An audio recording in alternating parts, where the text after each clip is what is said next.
దొంగల ముచ్చట చెప్పుకుందాం. చెప్పుకొని తీరాలే, వాళ్ళ పర్ఫార్మెన్స్ అట్లున్నది. మరి దొంగలంటే కత్తులతోని తుపాకులతోని బెదిరించి ఉన్నాయి లేని అన్ని దోసుకుపోతారు కదా.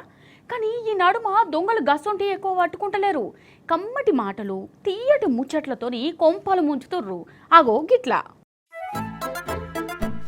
ఈ దొంగలకు అగ్గి పెట్ట వాళ్ళ చేతులు ఎట్లొస్తున్నాయో అసలు. ఇగో ఖమ్మం జిల్లా విఎం బజార్ సెంటర్ల ఆచారి బంగారం దుకాణం ఉన్నది. పట్టబగడిగా ఒకడు వచ్చిండు, బంగారం బేరం చేసిండు.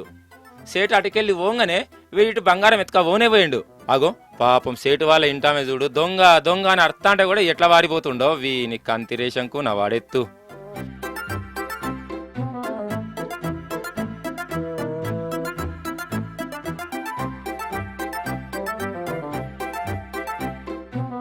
ఖమ్మం దొంగని కథ గట్లున్నదా? ఇక దుబ్బాక దొంగని కథ చూడుర్రి.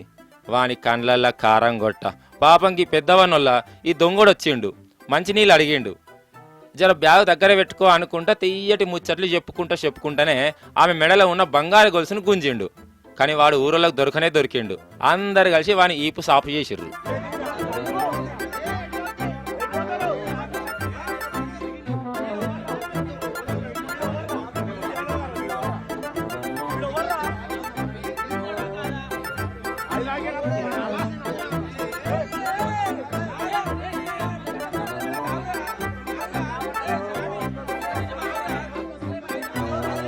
మంచిగా అయింది, గట్లనే కావాలి.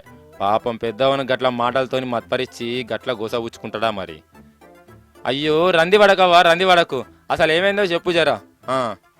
బ్యాగ్ తీసుకొని వచ్చిండు, తీసుకొని వచ్చి అమ్మాయి ఇది ఉంచుకో అన్నాడు.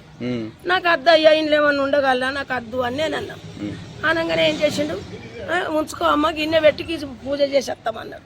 నేను అట్లయినా అద్దు అయ్యా ఏమన్నా ఉండగలరా అని నేను అన్నా. ఇంత మీద పడ్డట్టు తెంపిండు గంతే.